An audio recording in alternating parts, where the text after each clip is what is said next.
Hello, it's Gabby here for you. Before we jump onto this week's podcast, I just want to let you know about 2 ways that you can work with me. First of all, I do one-to-one coaching and I do that via Zoom, so we can jump on a Zoom call at a time to suit you. The second thing I've got for you is an online coaching course that's 12 modules that you can download straight away now. There will be a link somewhere around these podcast notes. And this is the course that I've designed, and it's got everything in it that I wish I'd have known when I finished cancer treatment and I was lost. So you can download that course now and you can start working towards making this your happiest and healthiest year ever. I'd love to hear from you. Let me know what you think. Take care. Bye-bye. Hello and welcome to Confidence After Cancer. I'm Gabrielle Mottershead, cancer recovery coach, breast cancer survivor and creator of the Powerfully You programme. Before we begin, if you're struggling with confidence, anxiety, identity changes or finding your way in any way after cancer treatment ends, I'd love to support you. You can book a free confidence clarity call with me using the link in the show notes. Now let's talk about something that many cancer survivors experience but don't always talk about openly, and that is the fear of cancer recurrence. That quiet voice that suddenly appears when you feel a pain or a little ache or a little twinge, or it can be when you're waiting for scan results. It can be when somebody that you know receives a diagnosis. It can be when somebody you don't know, quite often it's somebody in the public eye, and all of a sudden it's all over social media, it's all in the news, that somebody quite famous is not immune to cancer and they've got a diagnosis as well. And when your annual checkup comes around, that can be a stressful time as well. Or sometimes for absolutely no reason at all, even years after treatment ends. And as I record this episode, I am very fortunate. It's over 18 years since my diagnosis of inflammatory breast cancer. And I can tell you honestly, that fear never completely disappears, but it can become much smaller, much quieter, much less powerful than it used to be. And so today's episode is all about understanding that fear and learning how to stop it, or running your life, or running on a constant loop inside your head. Because this is the fear that nobody expects. One of the biggest surprises for many people after cancer treatment is discovering that actually finishing treatment doesn't automatically create peace of mind. Many people think, when treatment ends, I will feel better. When the scans are clear, I can relax then. Or maybe when I've reached 5 years after diagnosis, then I can stop worrying. But often that's not what happens, because treatment gives you a sense that something is being done. You've got appointments, you've got scans, consultants, blood tests, support, monitoring, and then suddenly treatment finishes. And you're expected to go back to normal life. Yet the possibility of recurrence feels so very real.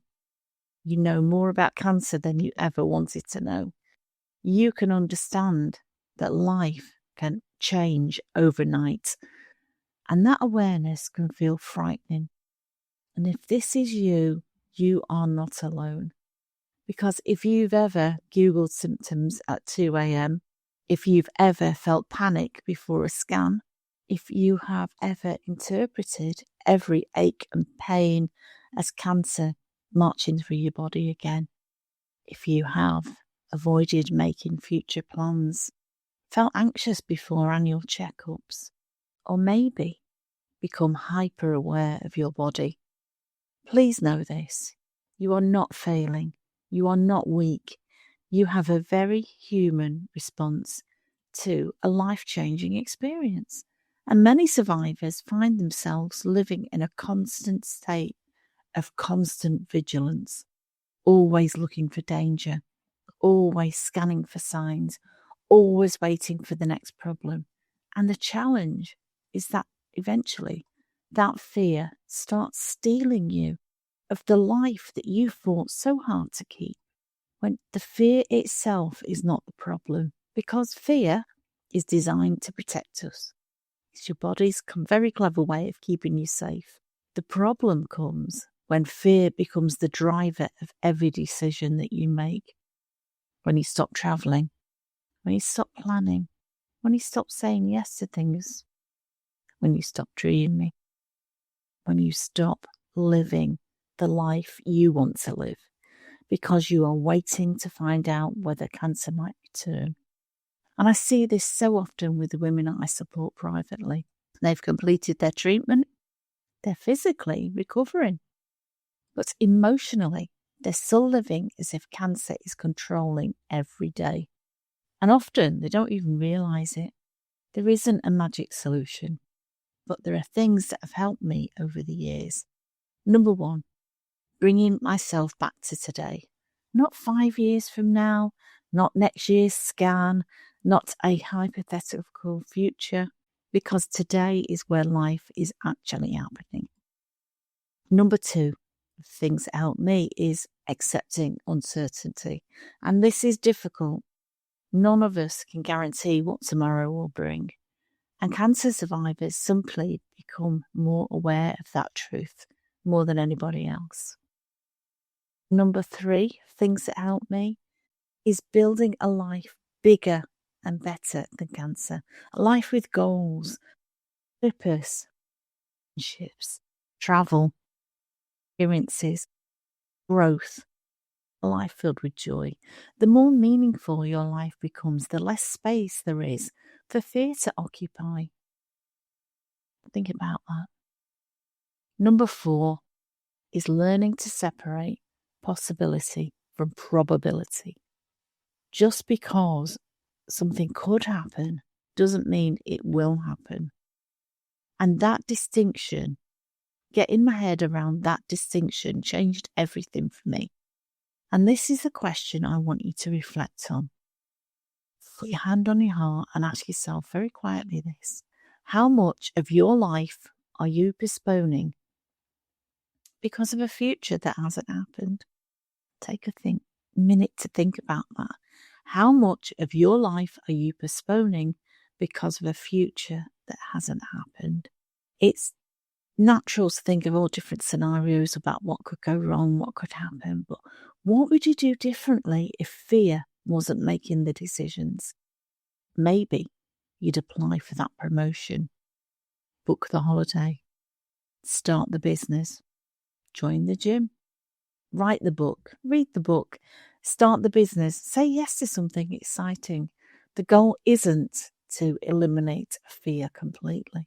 The goal is to stop giving fear the steering wheel, stop giving it that power. And so I want to leave you with this. Fear of recurrence is something that many cancer survivors experience, but you don't have to carry that alone. You don't have to spend years waiting for life to begin again.